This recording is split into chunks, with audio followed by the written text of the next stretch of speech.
Saito is regular and lonely loser who gets dragged into a magic school by some bitch. Sorry guys, I mean a witch who treats him like useless brat. But things flip fast when Saito finds out he's got a rare skill. He can instantly become a master with any weapon he grabs.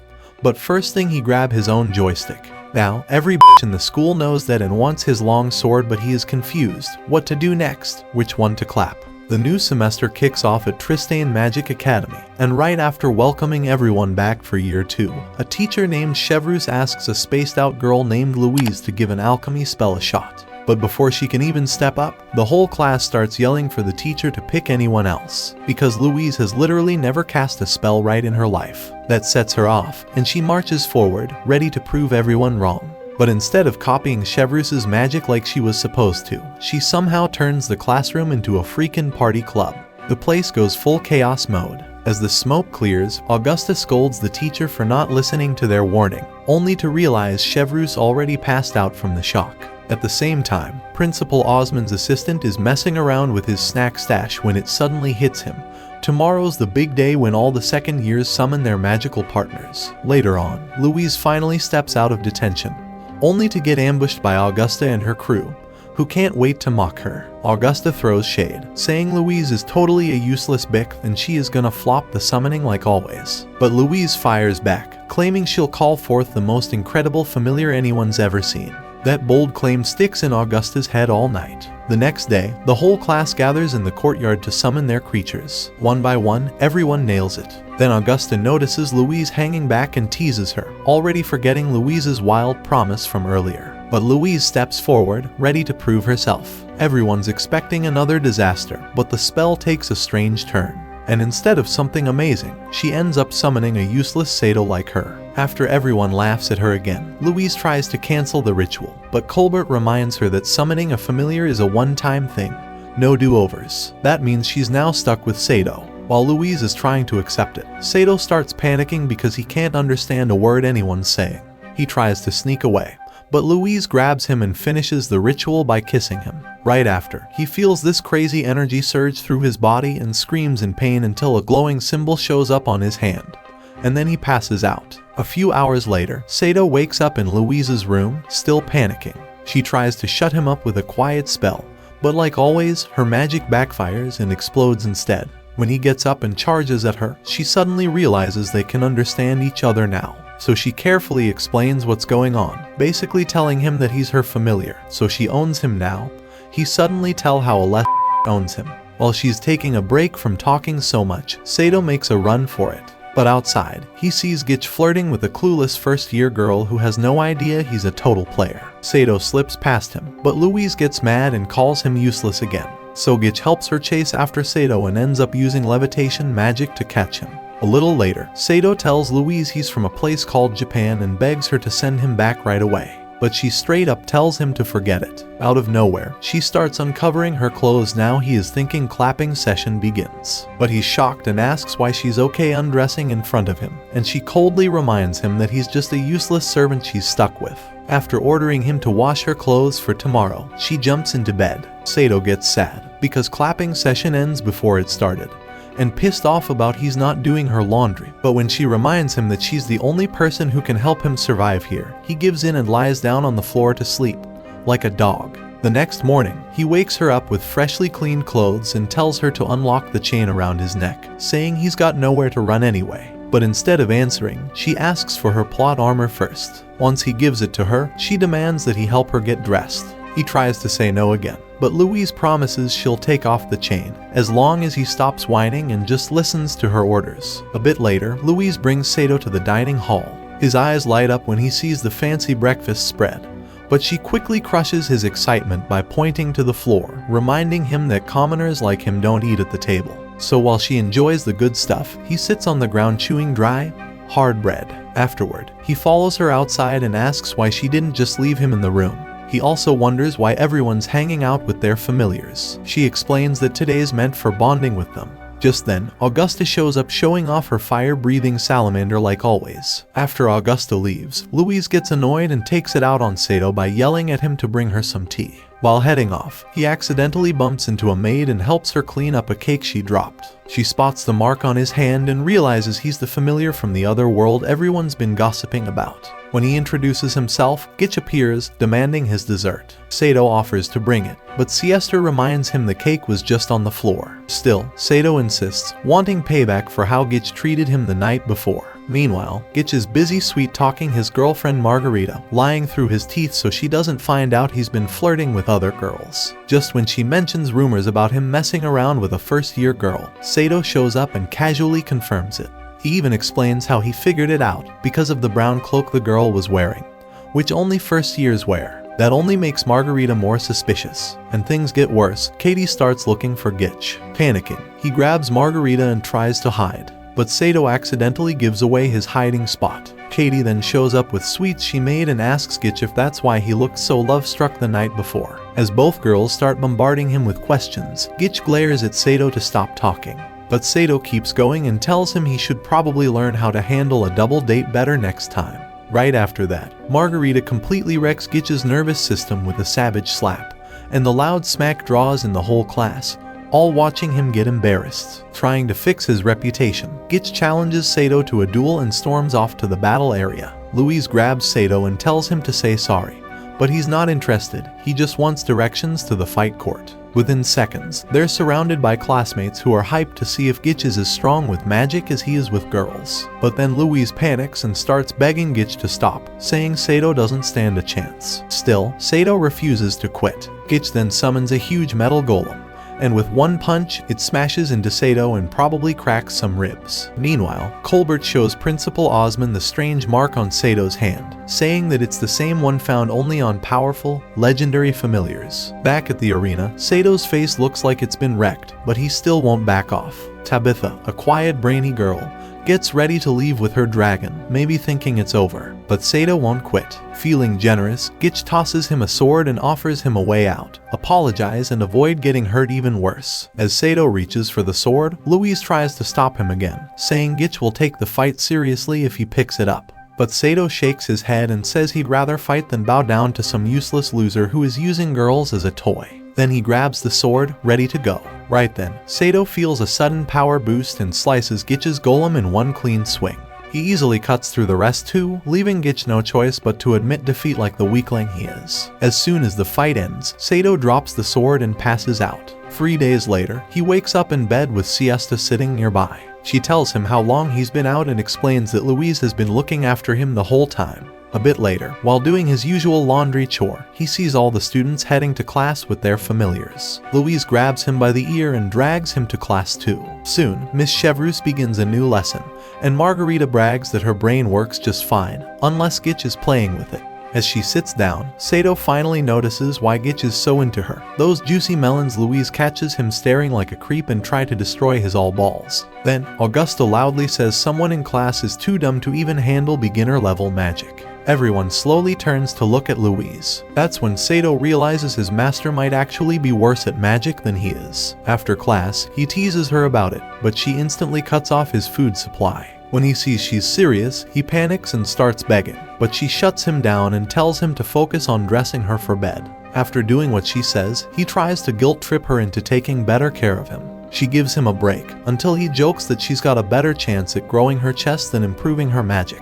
As punishment, she kicks him out and makes him sleep outside. While he's sulking outside, Siesta walks by and takes him down to the kitchen for a huge all-you-can-eat feast. Saito is surprised by how kind everyone is, but the head chef Marto explains they're all big fans now that he beat Gitch and proved you don't need magic to stand up for yourself. Saito tries to say he has no idea how he even won, but Marto suddenly gets way too affectionate and asks for a kiss on the lips. Saito quickly pushes him away, finishes his food, and leaves with Siesta to thank her for taking care of him. Siesta then tells Saito that it was actually Louise who brought him back to life using a super pricey potion. Surprised, Saito quickly downplays it, saying Louise probably just had a stash of gold lying around. But then, out of nowhere, Siesta shyly asks if they could have a more private chat sometime soon. That catches Saito off guard, but he stays cool, thanks her again, and walks back into the hallway. Just as he turns the corner, he spots Augusta's magical creature. He tries to run, but it jumps him, pins him down, and drags him all the way to her room. Inside, Augusta is already waiting, and clearly trying to show off, wearing something eye-catching. Saito plays dumb and asks what she wants. She gets close and says she's been thinking about him ever since the duel with Gitch. Right before she leans in for a kiss, her boyfriend starts heading their way for his usual check-ins. Panicking, Augusta tries to come up with a cover story, but ends up blasting everyone out the window with a burst of magic. Realizing things are about to get out of control, Saito reminds her he already has a master and kind of owes her his loyalty. But the second he sees her chest, his brain just completely shuts off. As soon as Augusta kisses him, the door bursts open and Louise walks in, furious. She tells him to come with her, but Augusta won't let go and yanks his head back into her chest. That's when Louise calmly explains that her boyfriends are basically magical war machines, and if they find out, Sato's getting wiped off the planet for messing with their shared community prize. Hearing that finally snaps Saito out of his daze, and he quickly follows Louise back to her room. As soon as they get there, she starts smacking him with a whip, yelling at him for letting his hormones take over. He begs her to stop and eventually grabs her arm, asking if she's acting jealous because he gave another girl attention. Louise responds by kneeing him in the groin and stomping his face, all while explaining that her family and Augusta's have been rivals forever. A few minutes later, Saito tells Louise how Augusta's fire lizard dragged him all the way to her room.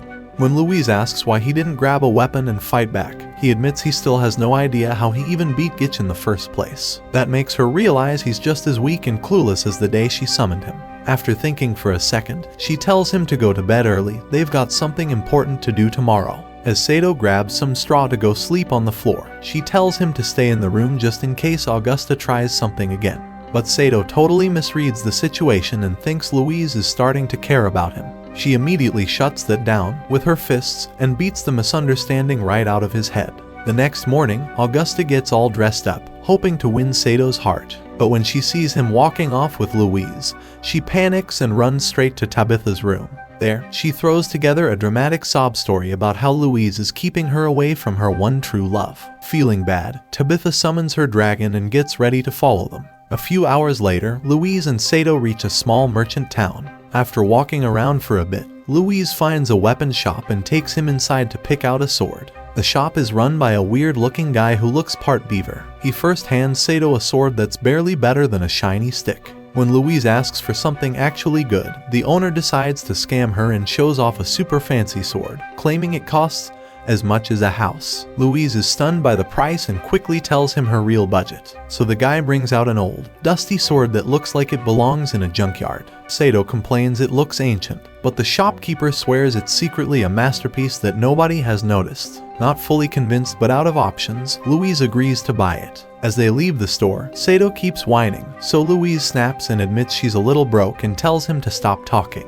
That's when Saito remembers what Siesta said about her spending a ton of money on the healing potion that saved him. Meanwhile, Augusta, who just showed up outside the shop, sees them leaving and decides to show off. She buys the most expensive sword available. Later that evening, Augusta presents the flashy weapon to Saito and mocks Louise for being such a cheap master. Tabitha joins in, proudly saying she tricked the dumb store owner into selling that sword at a discount using her plot powers. While both girls argue about who deserves to take care of Saito, something unexpected happens. The old rusty sword suddenly speaks and tells them all to shut up so it can sleep. Everyone freezes. The girls lean in close, thinking maybe they're imagining things. But the sword introduces itself as Derflinger. Saito, amazed, decides to keep it. Louise just sighs, wondering why weird stuff always happens to her. A few days later, Osmond signs a deal with a rich noble named Count Mott. Mott thanks him and heads for the door, but then stops when he sees Osmond's secretary. Right away, he invites her to dinner. Embarrassed, she quickly covers up and politely declines. Inside, she asks Osmond what Mott wanted. But Osmond changes the topic to a mysterious thief stealing powerful items from magic users. As she starts thinking about who the thief might be, Osmond starts poking fun at her assets with some kind of toy, so she rolls her eyes and beats him up again. By the time the sun starts to set, Saito is trying to wash some fancy silk lingerie, but he has no idea what he's doing. Luckily, Siesta walks in and gives him a hand. She then asks where he's from, since most people know how to wash delicate clothes like that. Not wanting to go into detail about modern-day Japan, he just says he's from a faraway place. Siesta smiles and thanks him for everything he's done since he arrived, saying that working at the academy feels better now because of him. Feeling a little weird about the whole moment, Saito heads back inside, still wondering if something was off with Siesta. Suddenly, Augusta opens her door and calls him over. When he tries to leave, she brings up the expensive sword she bought and offers to give it to him, saying she won't need it anymore. Curious, Saito follows her in to get it, but then asks why she keeps trying so hard to impress him when she already has a bunch of loyal, high-ranking simps. She admits that she's never tested out a low-ranked loser before anything happens. He says, the lower rank, the bigger his sword. Saito, obviously uncomfortable, stands up to leave, but she starts throwing valuable gifts at him, trying to change his mind. Still, Saito says no. Frustrated but still flirty, Augusta lunges at him and admits she kind of likes it when he plays hard to get. Just in time, Louise storms in and pulls him out, asking why he even wanted Augusta's sword when he already chose Derflinger. The next morning, Louise tells Saito to stay outside with the other familiars. But once she leaves, he quickly gets annoyed with all the magical pets and walks back inside. That's when Marto spots him and invites him into the kitchen again.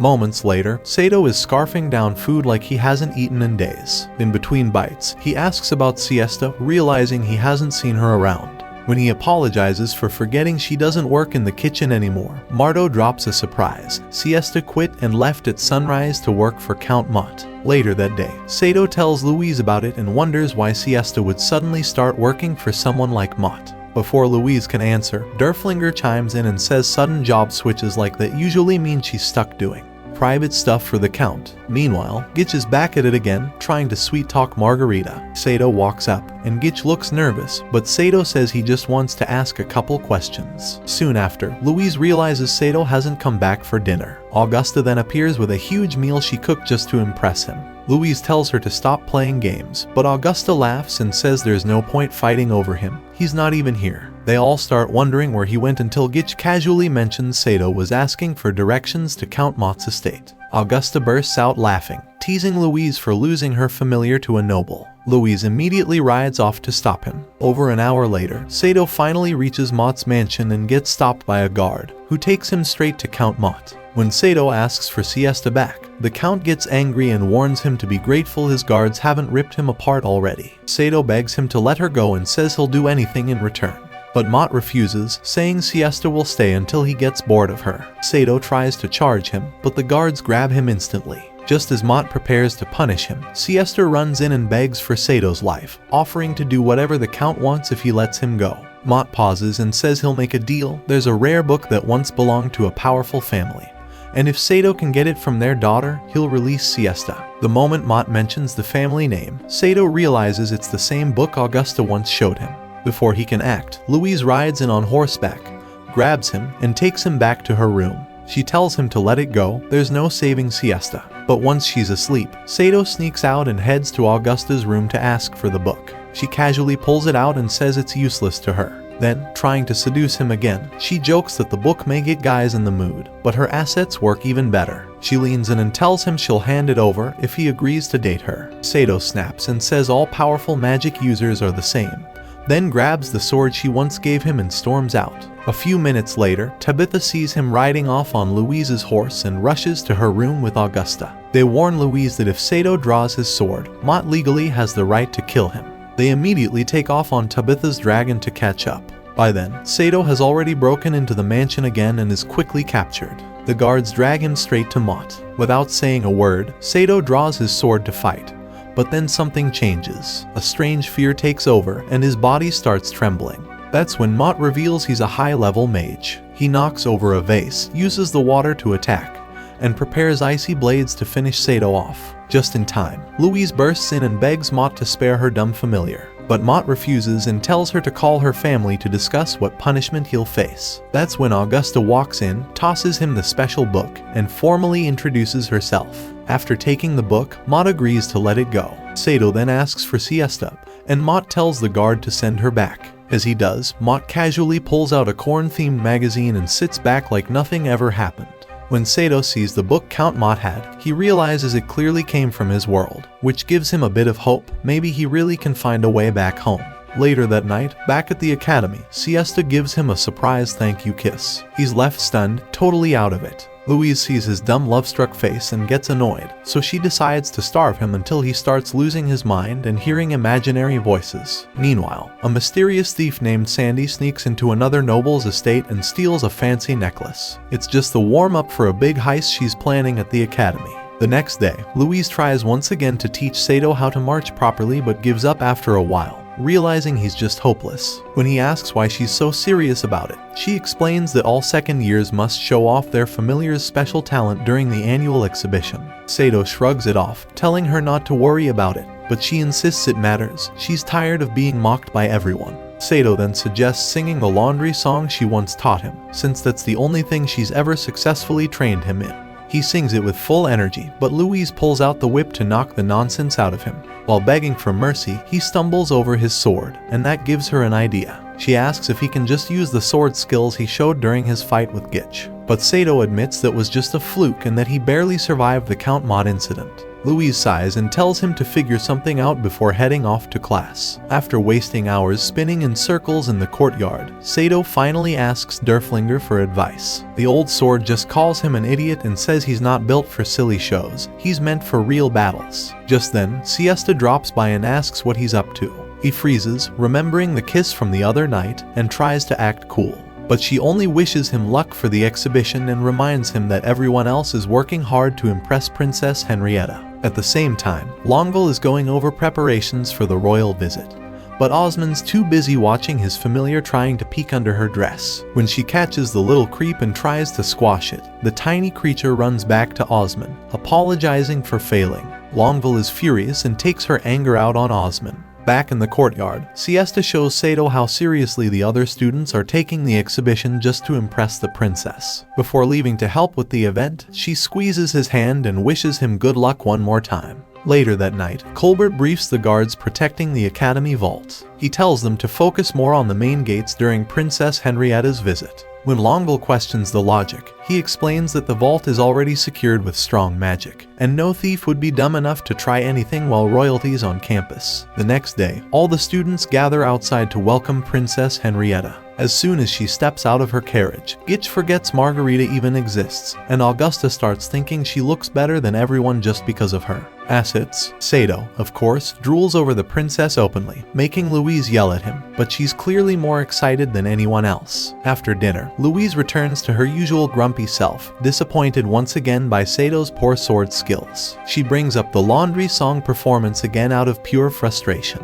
Before they can argue more, someone knocks. Saito opens the door and is shocked to see Princess Henrietta rush in and hug Louise. Turns out, the two were close friends years ago and promised to always look out for each other. Louise drops to her knees and says Henrietta shouldn't be visiting a regular classroom like this. But the princess tells her to cut it out. She's wanted to meet her again ever since her father passed away. When Saito tries to ask more about their past, Louise slams him to the ground and tells him to shut up. Someone like him has no business talking during a reunion between nobles. Henrietta smiles and tells Louise not to stress. She actually came to meet the famous familiar who had the guts to pull a sword on Count Mott. Louise is shocked and asks how the royal palace even found out about that. Henrietta just reminds her of the promise they made as kids, to always have each other's backs. Right after that, Louise forces Saito to thank Henrietta properly. As the princess gives Louise a warm hug goodbye, she also wishes Saito good luck for the familiar presentation tomorrow. Of course, Saito tries to flirt with her immediately, but Louise shuts it down with a brutal whip combo in front of everyone.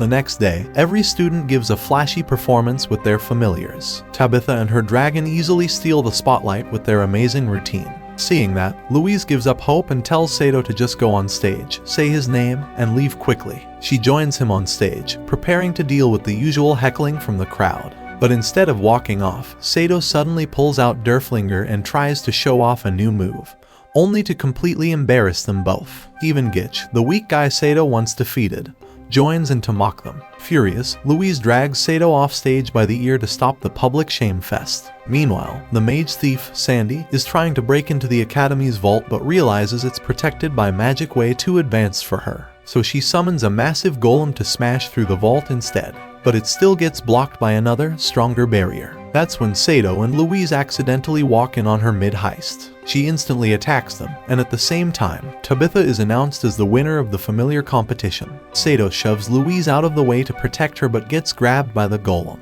Even though Louise knows she's terrible at magic, she refuses to run and tries to save him. She fires a spell, but misses, and instead blasts a huge crack in the wall. The thief is stunned at first, but then realizes Louise just did the hard part for her. She uses the opening to finally break into the vault. Back at the ceremony, people start asking what the loud noise was, and Tabitha flies off on her dragon to check it out. But she's too late. The thief escapes with the kingdom's sacred staff, drops Saito, and disappears. Hours later, Osmond reads a note the thief left behind to taunt him and hears from the knights that all they found was a pile of broken golem parts. Confused and frustrated, he wonders how the royal treasure could have been stolen so easily. Henrietta catches up to Louise to make sure she's okay. Louise apologizes for failing, but Henrietta tells her it's not her fault and leaves to report everything back at the palace. Saito notices the worried look on Louise's face and asks if losing the staff is really that serious. She explains that ever since the theft, Princess Henrietta has been dealing with growing pressure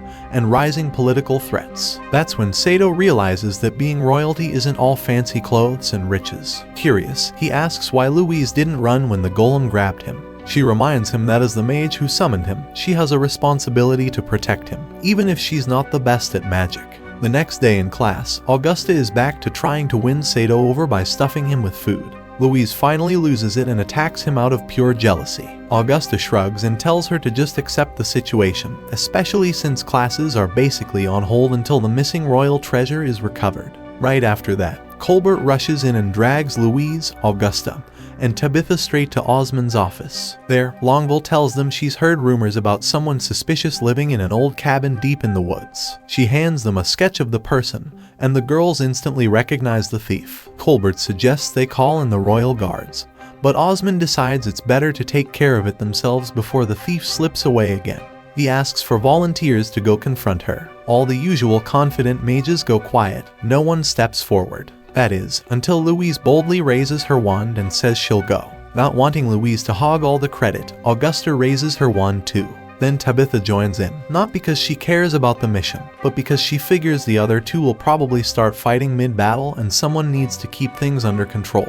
Seeing this, Osmond reveals that Tabitha is actually a knight in disguise and reminds everyone how powerful Augusta really is. But when he tries to compliment Louise, he stumbles over his words and awkwardly shifts focus, saying at least she was able to summon Saito. With Longville offering to guide them to the thief's hideout, the group hops in a carriage and sets off toward town, ready for whatever's coming next. While riding in the carriage, Saito asks why a noble would steal from other powerful people. Longville explains that not all mages are actually nobles, some lose their status and end up as regular people or even criminals. When she admits that she used to be a noble too, Augusta suddenly gets curious and asks how she landed a job as Osmond's secretary. Ignoring the obvious fact that the old guy has a soft spot for younger women, Long says Osmond is just a genuinely kind man. Still, Augusta keeps pressing her for the backstory until Louise cuts in and tells her to stop being nosy. Augusta then changes focus and starts flirting with Saito again, which instantly makes Louise mad. Saito has to step in to stop them from getting into another catfight. That's when Augusta hands him the fancy sword she bought earlier, saying he'll probably need it since Derflinger might not survive more than one hit in a real fight. Soon they reach the hideout. Saito is the unlucky one they send ahead to scout the place. Luckily, it looks empty, so Tabitha and Augusta head inside with him while Longville checks the surrounding woods. After a few minutes of searching, Tabitha finds a treasure chest sitting out in the open. Inside it, shockingly, is the sacred treasure itself. They all find it strange that the thief would leave something so valuable just lying around. Before they can figure it out, the roof gets torn off by a massive golem. The girls attack immediately, but it barely takes any damage. As they scramble for a plan, Louise shows up and tries to help. But like usual, her spell misses and draws the golem's full attention. Saito yells at her to run, but Louise refuses and starts talking about her responsibilities as a mage. The golem winds up for a massive hit, and after another failed spell, she realizes it's too late to escape. That's when Saito rushes in, smacks the golem aside, and says no one would even notice if she disappeared. Louise gets knocked out without putting up much of a fight. Moments later, she starts crying and admits she's just tired of being treated like a joke at the academy. Saito comforts her, helps her onto Tabitha's dragon, and decides to stay behind to face the golem himself. As the girls fly off, Saito pulls out Augusta's sword and charges with everything he's got. but the blade snaps the second it hits. Now scared, he hesitates. That's when Derflinger offers to help. Saito questions how the rusty sword could do anything when even the golden one broke. Derflinger replies, "You got a better plan." With no other choice, Saito agrees. He finally activates the same hidden power he used in his fight against Gitch. Supercharged, he starts slicing the golem apart with ease. But no matter how many times he cuts it down, it keeps rebuilding itself. That's when Louise grabs the sacred staff from Augusta and jumps off the dragon using levitation magic. Saito takes a closer look at the staff and realizes it's not magical at all. It's actually a rocket launcher. Without hesitation, he grabs it from her and blasts the golem's head off, completely destroying it. Augusta runs in and hugs him for being such a brave hero. They all start wondering why the thief wasn't around, until Longueville grabs the rocket launcher and reveals that she was the thief all along. She explains that she lured them out here because she couldn't figure out how the launcher worked. Then she calls Saito by a legendary familiar title and tries to fire the weapon at them, only to find out it's empty. While she fumbles with it, Saito knocks her out and explains it only had one rocket to begin with. After that, they all head back to the academy. Osmond thanks them for saving the day and promises the girls a big banquet and royal rewards. When they ask what Sato's getting, Osmond says he's the only noble who treats everyone equally. Saito just says he doesn't care about rewards, he just wants answers. As the girls head off to celebrate, he stays behind and asks Osmond one final question.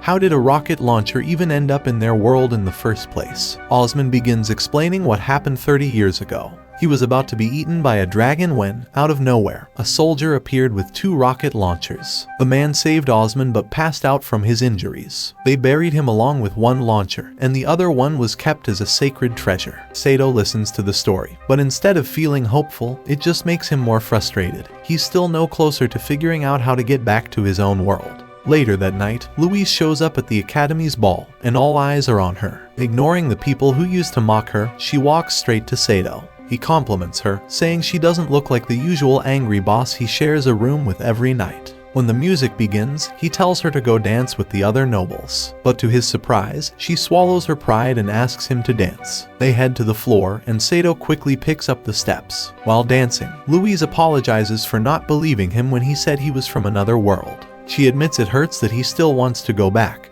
but instead of holding that against him, she thanks him for always protecting her. Derflinger watches the whole thing and wonders if he'll ever find a spunky sword girlfriend to dance around with like that.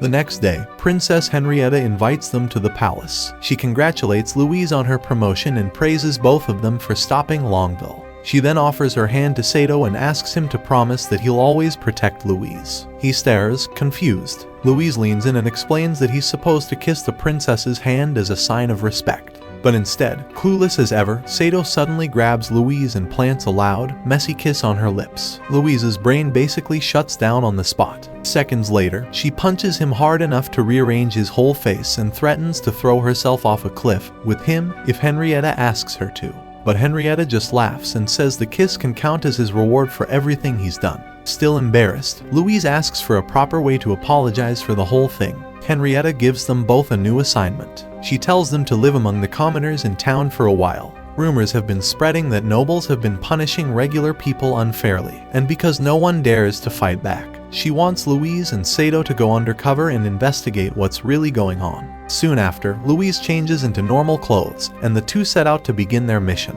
Their first challenge: the cost of everything. The price of a basic horse is way too high. Even a cheap hotel meant for nobles is beyond their budget. Louise keeps insisting she can't sleep anywhere that looks like a shack. Frustrated, Saito starts complaining, so Louise snaps and tells him to stop tagging along so she can think in peace. But later that evening, he finds her sitting at a fountain and discovers the real reason they're broke. She spent all their money gambling at a casino. Saito can't help but laugh and teases her for thinking she'd win something on her first try. He suggests asking Henrietta for help, but Louise refuses. She says they've been trusted with this mission, and they'll find a way to solve it on their own. Just then, a flamboyant, over-the-top man named Scarin appears and starts dramatically complimenting Sato's looks. He offers them a place to stay, but only if they agree to work for him at his cafe.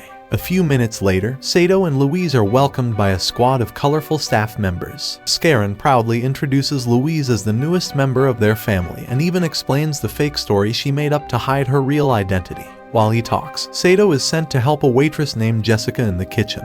He starts flirting with her almost instantly, something Louise notices from across the room, and it makes her blood boil. Later, Scarin announces that all the staff will compete for the highest customer tips during the week. The winner gets a magical outfit that makes people spend money like crazy on whoever wears it.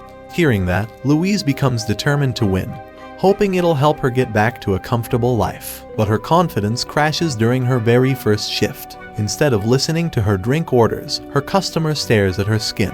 When he gets too touchy, she spills wine all over him and tries to shut him down. But Scarin quickly steps in and smooths things over before it gets out of hand. Later, Saito calms her down and reminds her this job is their only way to afford food and shelter. Louise complains about how miserable everything feels, so he gives up trying to cheer her up and heads to bed. That night, Louise stays awake, confused by how easily Saito adjusts to situations. Suddenly, a swarm of bats freaks her out, and she sneaks under Sato's blanket for safety. From then on, she starts taking her frustration out on the customers all week, scaring most of them away. Meanwhile, Saito keeps getting closer to Jessica, until one day she surprises him by saying Scarin is actually her dad. During a later shift, Scarin benches Louise from working. Customers weren't exactly loving her personality or attitude. That's when she finally realizes Sato's been distracted by Jessica's figure, which sends her into a jealous rage. She knocks him out cold with a bottle. Saito wakes up in her room later, and she demands to know the truth about his relationship with Louise. Caught off guard, he struggles to remember what lie they originally told. But Jessica tells him not to bother. She already knows Louise is a noble. Her bossy attitude gave it away instantly. Saito admits the truth and warns her to stay out of their business if she doesn't want trouble. But instead of backing off, Jessica gets even more curious. She crawls toward him and says she'll spill all the tea if he tells her everything about their secret mission. Before anything can happen, Louise storms in, demanding to know what's going on. Saito jumps off the bed and claims he was just gathering intel. Jessica jokes that the only intel he found was the softness of her chest. Furious, Louise knees him in the groin and tries to drag him out. But Jessica stops her and mocks her flat chest, asking how she ever plans to win the tip contest looking like that. By the next evening, the final day of the contest, Louise is out of energy and out of hope. She hasn't gotten a single tip all week. But then, out of nowhere, a giant, rich-looking man named Turen walks into the cafe with his guards and clears the room. As soon as Turen enters, Scarin rushes over to flatter him, trying to keep the situation smooth. Jessica leans over to Saito and quietly explains that Turen is bad news. He abuses his noble status and treats regular people horribly since he's in charge of collecting taxes. Despite the warning, Louise decides to serve him anyway, hoping that if she impresses him, she might win enough tips to get the magic outfit. But her plan falls apart instantly. Turen glances at her chest and asks Scarin why he's letting men dress up as women in his cafe. When he tries to get a closer look to check, Louise snaps and attacks him. Immediately, Turen's guards surround her, ready to fight. Saito rushes in to protect her, but realizes he left Derflinger back in their room. Thankfully, Louise still has her wand strapped to her leg. She fires off a spell that knocks back the guards. Then she pulls out a letter from Princess Henrietta and reveals her true identity. Turen instantly changes his tune. He drops to his knees, offers her all his money, and promises he'll stop mistreating the townspeople. Louise lets him off with a warning, and because of the dramatic scene, she ends up earning more tips than anyone else had all week, winning the contest. Later that night, she puts on the magical outfit just for Saito. The second she steps out, his brain short-circuits, and his rocket is crashed before the launch. The next day, Saito and Louise finally return to the academy. But after he makes one too many moves on her chest, she gets fed up and kicks him off the horse. Just then, Augusta spots them and jokes that she thought Louise had already left for vacation. She gives Saito one last flirty squeeze and says she's heading to visit Tabitha's home. A little later, during their carriage ride, Augusta chats with Tabitha and reveals she's actually an exchange student. She explains how she got kicked out of her old school and became the family outcast, which is why they sent her away. Just as Augusta starts asking Tabitha about her own past, a local farmer stops their carriage to warn them about flooding up ahead. Back at the academy, Louise gives Saito a massive pile of laundry to deal with. After she barks her usual list of chores, he leaves, thinking he kind of wishes their undercover mission had lasted longer. But when he sees Gitch and Margarita in the middle of their usual dramatic fight, he decides maybe the academy isn't so bad after all. Gitch chases Margarita into the building to apologize, and Saito notices a huge metal bowl nearby. An idea clicks. After getting permission from Chef Marto to use it, he pushes it to the back and tells Derflinger he might finally be able to enjoy one of the comforts from his world. Meanwhile, Augusta and Tabitha see that the nearby flood has completely submerged a small village. But Augusta is more curious about the royal crest she spots on the edge of the land. Soon after, they arrive at Tabitha's family estate, a massive, elegant mansion. Augusta suddenly realizes Tabitha is actually part of the royal family. The butler, Periculan, welcomes them both and leads them inside. Once seated, Augusta notices a portrait and asks if she can meet Tabitha's father, but Tabitha refuses and quietly heads inside. Periculan serves Augusta tea and admits he didn't expect Lady Charlotte to bring a guest. Augusta's eyes widen. Charlotte, she asks. That's when it clicks. Tabitha is using a different name at the academy. Periculan explains that Tabitha only enrolled at the school because her uncle, the current king,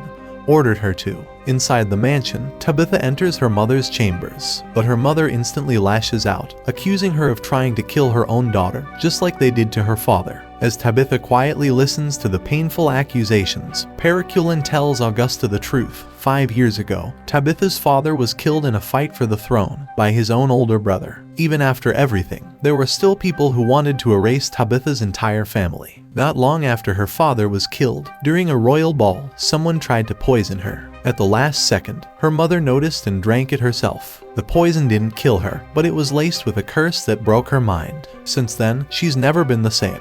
As if that wasn't enough, Tabitha was constantly sent on dangerous missions by those same people. She survived them all, and instead of being rewarded, they shipped her off to the academy to keep her out of sight. Just then, Tabitha returns from her mother's room, and Augusta gently asks if they can take a bath to wash up from the long journey. Meanwhile, Saito has made a makeshift bath for himself and tries to relax by dipping his head underwater. Siesta notices him and walks over to investigate. He suddenly jumps up, startling her, and scrambles to cover himself. Even though he clearly has nothing on, Siesta casually walks up and asks what he's doing. After a quick explanation from Saito, she asks if she can join him. He's surprised and thinks she's probably joking, until he realizes she's already undressing. Nervously, he reminds her that he's, well, functional, but she smiles and says it's fine. She trusts him. Once in the bath, she asks him to turn around so they can talk face to face. He tries to stay focused by keeping the conversation going. Elsewhere, Margarita has called Gitch out for a private nighttime date. She plans to charm him with a special drink she's secretly spiked with a potion. As she waits for the right moment to slip it into his glass, Saito and Siesta continue chatting in the bath. A few minutes in, Louise, impatient about why Sato's taking so long, heads out to find him. But when she sees him smiling and relaxed with Siesta, she freezes in shock. For once, she doesn't scream, she just quietly walks away. Back in the bath, Siesta casually mentions that her grandfather once said he also fell from the sky and came from another world. Sato's eyes widen, and he tries to ask more, but she suddenly stands up and says she needs to get back to work. Meanwhile, Margarita finally pours the potion into Gitch's drink, but before he can take a sip, Louise walks up and accidentally gulps the whole thing down. Then she storms off without realizing what she's just done. Later, Saito returns to their room, ready to apologize for taking so long. But before he can speak, the potion kicks in. Louise wraps her arms around him and starts crying, asking how he could betray her feelings. Confused, Saito tries to calm her down as Margarita shows up to admit what happened. She tells him the potion was meant for Gitch and has no idea how long it'll last. When he asks, she nervously guesses Louise might be back to normal in about a year. The next morning, Louise is still in full love mode, clinging to Saito and begging to cuddle in bed. He gently says he has something important to do, and it breaks her heart on the spot. He stays behind to comfort her, thinking back to the night before, when Margarita told Gitch she drank the potion for him. He was thrilled and leaned in to kiss her, until Saito interrupted, reminding them Louise still needed help. In the courtyard, Louise continues confessing her love, and Saito decides to play along, at least until Siesta arrives. The moment she sees Louise hanging off him, Siesta starts shaking with jealousy. Saito tries to explain it's all just a side effect, but Louise interrupts and demands to know if whatever attention Siesta is offering isn't enough for him. That sets Siesta off. She storms out, and after Louise also runs off in tears, Saito decides to follow the one still thinking clearly. He finds Siesta and explains that Louise is only acting like this because of a spell. but Siesta gets annoyed and says not to insult her intelligence. Everyone knows love potions are banned for a reason. She walks away, leaving him even more stressed. When he returns to his room, he's expecting more yelling from Louise, but instead, he walks into a scene that freezes him in place. She's already ready for clapping session and waiting for him, convinced that this is what he wants. She tells him that maybe if she acts on her feelings, he'll stop ignoring how she truly feels. Saito tries to gently stop her and hand her a shirt, but she grabs his hand and says she's always wanted to be close to him. When she leans in again, he stumbles back and falls off the bed.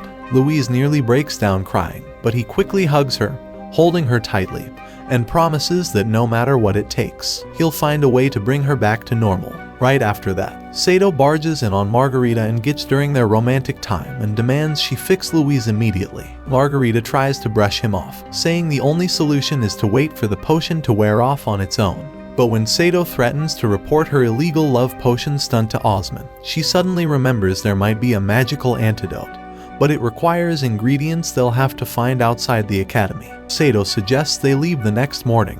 When she starts whining again, he reminds her that the only reason she hasn't been expelled yet is because he kept quiet. That night, Louise, still under the potion's influence, tries to seduce him again. Saito stays calm, promising only to watch over her while she sleeps. Once she dozes off, he just sighs and wonders when this nightmare will finally end. The next day, they all ride out on horseback and spend most of the day traveling to a hidden lake Margarita had mentioned. But when they arrive, the water level is much higher than normal. Margarita tells them the lake's spirit must be angry. Everyone's confused, so Margarita explains that she once made a magical contract with this spirit years ago. Since the entire nearby area is now flooded, it means the spirit must have been provoked. Later, she drops some of her blood onto her familiar and sends it into the lake. A few minutes later, the spirit appears, now in her human form. Margarita reminds her of their deal and politely asks for a few tears to help Louise recover. But the spirit coldly refuses and tells them to leave. Saito suddenly kneels down and begs, promising to do anything in return. Margarita tries to stop him, but to everyone's surprise, the spirit agrees. She says she's too busy flooding the area to deal with those attacking her, and wants Saito to handle it instead. Without hesitation, he agrees. He leads the group to the far edge of the lake. When he tries to come up with a plan, Louise pulls him aside and asks if Margarita is his new crush. He lies through his teeth and says he only loves her, just to avoid another emotional meltdown. Soon, they spot two mages preparing to attack the water spirit. Saito tries to stop them right away, but Gitch holds him back and insists they need a strategy. Saito starts thinking Gitch might actually be useful, until he suggests using his forest magic while Saito takes the lead. Saito humors him just to shut him up. Gitch launches the first attack using some earth-shaking magic, but the enemy mages block it easily. Saito then pulls out Derflinger and charges in with a rapid series of sword attacks. Still, he gets blasted away. Just as the mages prepare to finish him off, Louise fires a powerful spell that nearly destroys the entire forest. The smoke clears, and it's not an enemy. It's Augusta and Tabitha. They rushed over after sensing the disturbance. The group fills them in on everything that's happened so far. That's when Augusta explains Tabitha can't return home unless the spirit stops flooding the region.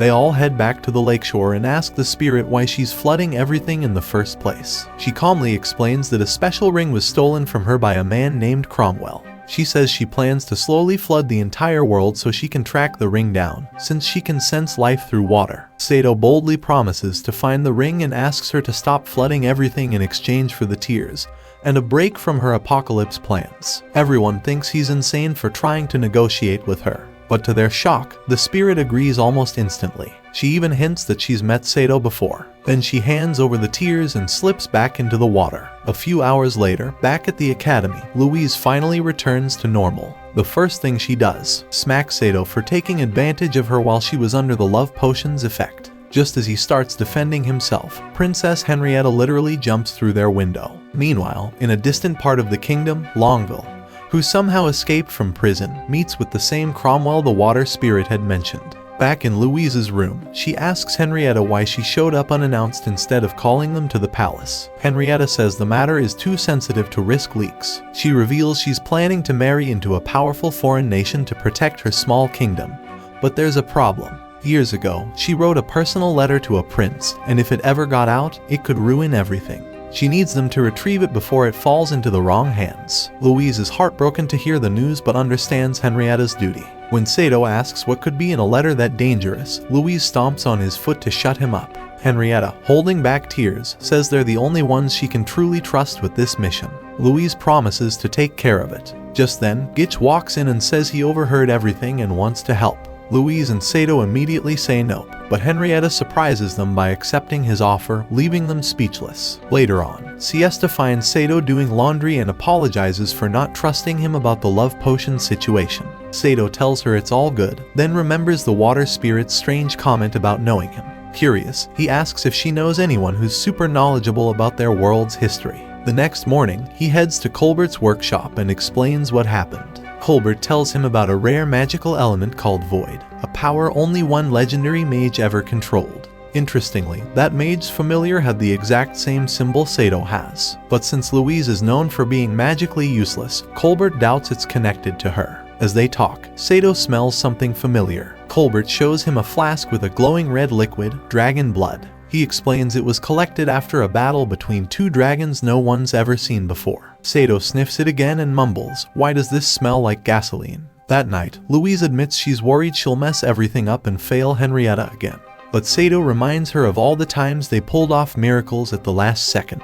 He promises to protect her no matter what. The next morning, everyone gathers at the academy gate. Louise takes a moment to look at the special ring Henrietta gave her and wonders why their royal bodyguard hasn't shown up yet. Just then, Gitch's mole-like familiar bursts out of the ground and tries to steal the ring. Gitch explains that his familiar has a thing for shiny jewelry and tells her to just hand it over. Louise refuses and tries to fight it off, until a massive gust of wind suddenly blasts the creature away. They all look up to see a majestic griffin landing nearby. A powerful mage dismounts and introduces himself as Wards, their official bodyguard. The group immediately recognizes him as a legendary mage knight. Louise stands frozen in disbelief. Then Wards walks over, gives her a soft smile, and says, "I've missed you, my lovely fiancée." He picks her up effortlessly and carries her off to begin the mission. At the same time, Augusta wakes up, sees the scene, and nearly explodes with jealousy. A few minutes later, Gitch keeps hyping up Wards non-stop, and it slowly starts to get on Sato's nerves. Louise takes the chance to ask Wards why he's even on this mission, since the Griffin unit usually doesn't handle secret stuff. Wards just smiles and says he came to see her, which makes her blush a little. Meanwhile, Saito looks like he's one bad comment away from snapping. After traveling for hours, they finally reach the port town near the kingdom Henrietta mentioned. Wards goes off to look for a place to stay, giving Louise and Saito a moment alone. Louise tells Saito that despite what it looks like, she never actually agreed to marry Wards. Saito feels a little jealous but keeps it cool and admits that, compared to most nobles, Wards is actually pretty respectful. Later that night, they all eat dinner together at a small restaurant. Saito keeps ignoring Wards until Wards starts asking about his past battles and says he's honestly impressed with how strong he is. Out of nowhere, Wards asks for a duel, saying there's plenty of time since the airship leaves the next night. Saito agrees, and they step outside. Before leaving, he asks Louise to follow him for a private talk. That night, Gitch and Saito share a room, but Gitch runs off to chase girls. Alone, Saito talks to Derflinger and asks if he's ever heard of the legendary familiar named Gandalfr. Derflinger explains that the legendary familiar is actually him. Meanwhile, Wards is talking with Louise and tells her that she has a special power that no one else in the world can learn. Then, out of the blue, he asks her to marry him after their mission is over. He tells her that they'd make the perfect noble couple and promises to always protect her. Just as he leans in to kiss her, she accidentally whispers Sato's name, remembering how he once said the same words. Wards pauses, but Louise tries to explain. He gently tells her not to worry, then leaves to get another room.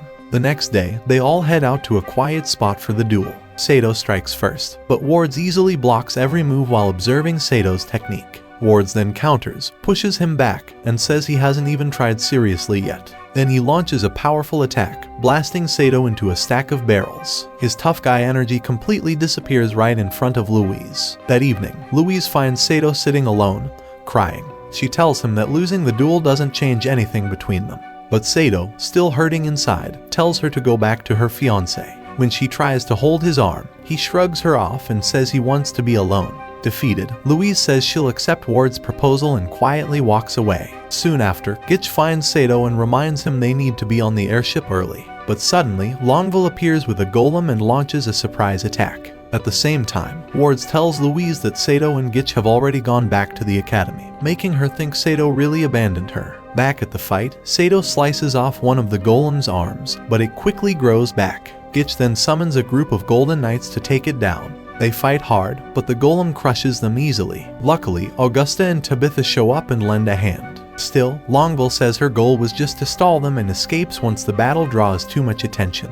Realizing what's going on, Saito rushes back to the hotel to find Louise, but the innkeeper says she already left. Panicked, he asks Gitch where the airship is just as it passes above them. Confused, Saito looks up, and Augusta explains that the kingdom they're heading to floats in the sky, so they had to board at a specific time. Saito runs to the edge and yells out Louise's name. She hears him, but the ship is already too far to see anything clearly. When Wards notices her reaction, she brushes it off and promises to go through with the marriage. Back on the ground, Saito tells the others what Longville said, then takes off running. But Augusta stops him, reminding him that they can't do anything until another airship shows up. Just then, something bursts out of the ground, and Gitch gets ready to fight another golem, but it's just his familiar popping up. Meanwhile, Wards and Louise are toasting to their engagement, but things get weird when he suddenly asks if she knows where Prince Wales is. Louise refuses to tell him anything, reminding him that Henrietta made her promise to keep it secret. Wards acts like he's cool with it and walks off, but Louise spends the rest of the night convincing herself that marrying him is the right choice. The next day, they finally reach the floating kingdom of Albian and follow Henrietta's directions to an abandoned chapel.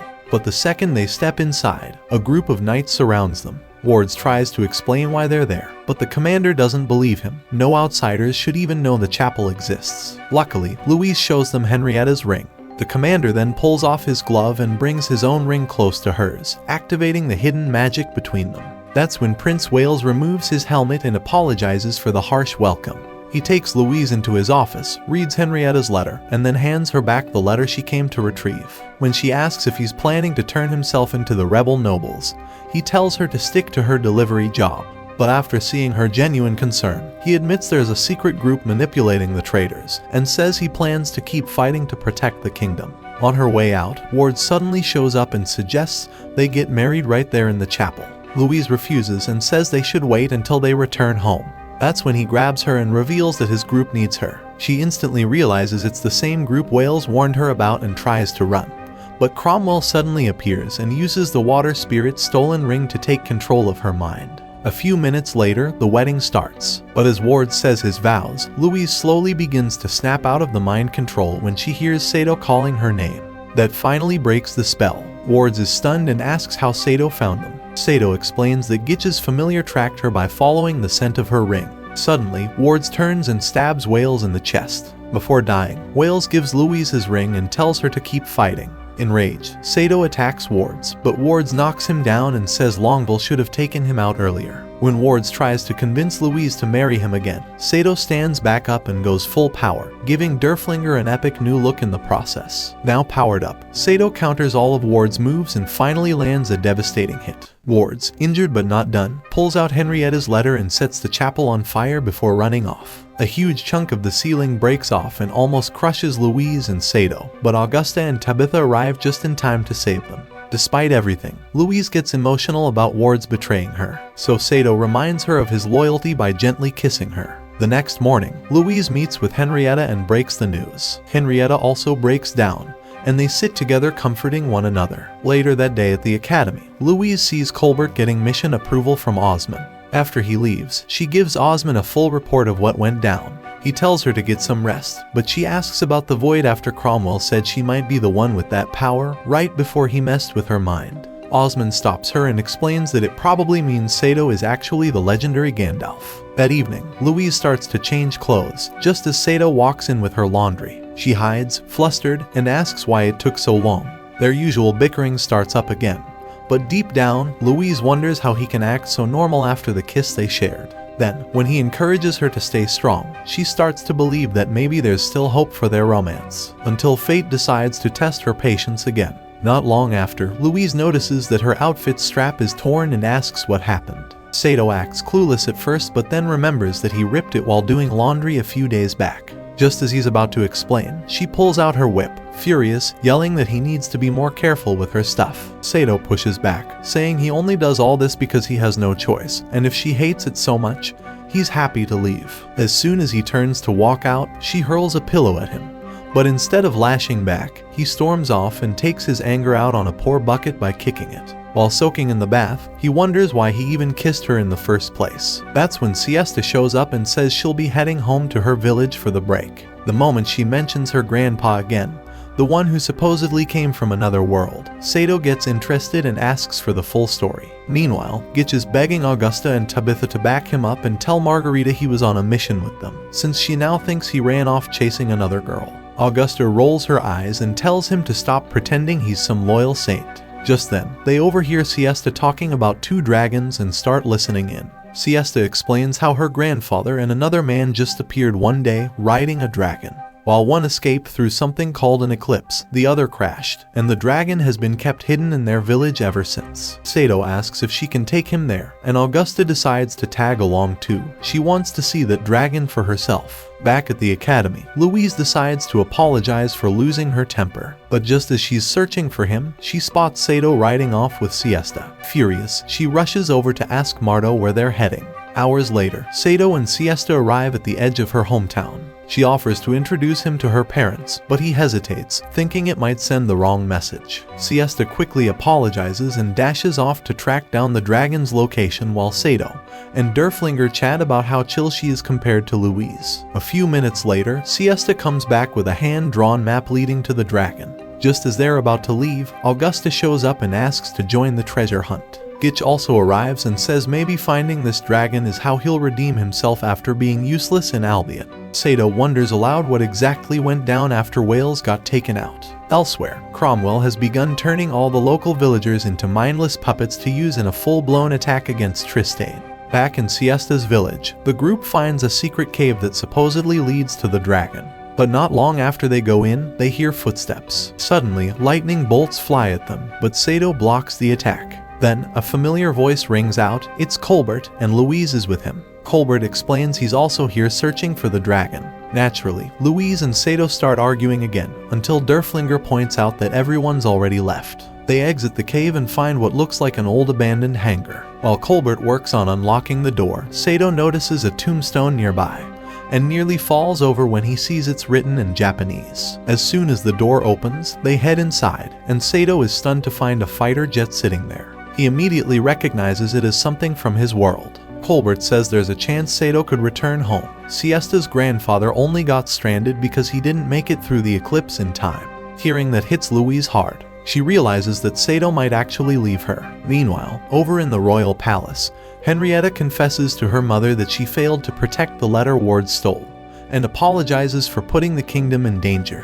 Her mom, Marianne, tells her to stop pretending like she's okay and reminds her it's okay to grieve for Wales. Henrietta then breaks down crying in her mother's arms, but before they can recover, a guard rushes in with urgent news. Cromwell is preparing for war. By then, Osmond and Colbert had already hauled the fighter jet back to the academy. Saito climbs into the cockpit and starts messing around with the controls, quickly realizing that his power lets him instantly master any weapon. As he's getting the hang of it, he spots Louise watching him from a distance, but she quickly walks away to hide how upset she feels. That's when Gitch shows up to tell her that war is officially on the horizon. Meanwhile, Cromwell finalizes his war strategy with Wards and Longville. Since the eclipse happening that night will boost the power of the Spirit's Ring, they agree to launch a full-scale invasion in just 3 days. Back in Tristane, Saito tells Louise that he might leave forever once the eclipse hits. But instead of being honest about how much that hurts, she acts like she doesn't care at all. Annoyed and heartbroken, he walks out. That night, Derflinger notices he's still in a bad mood and asks if Louise really means that much to him. Saito plays it off and denies it, then rolls over and forces himself to sleep.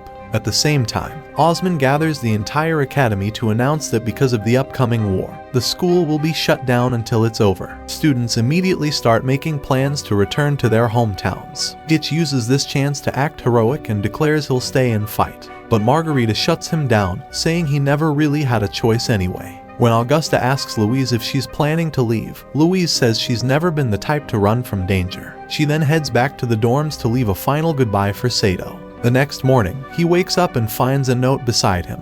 but it's written in a language he can't read. He shows it to Derflinger, who tells him that Louise basically said she's setting him free. That hits him hard, so he dashes out to find her. After showing the letter to Augusta, she remembers what Louise said the night before and guesses that she probably went to see Henrietta. Later in the day, Saito asks Derflinger what he plans to do once the eclipse is over. Derflinger says he'll likely just end up collecting dust in another weapon shop. Saito then starts questioning if going back to his old world, the one ruled by deadlines, pressure, and nothing magical, is even worth it. As he thinks about it, his mind drifts to all the insane, wild, and unforgettable moments he shared with Louise. But just when things start to settle, Wards comes back flying and launches another wave of attacks. Saito looks Louise in the eyes and swears to protect her no matter what. Hearing that, she finally stops hiding her feelings and awakens a hidden power by borrowing some of his energy. Louise stands tall and begins chanting a powerful spell while Saito dodges incoming strikes to buy her time.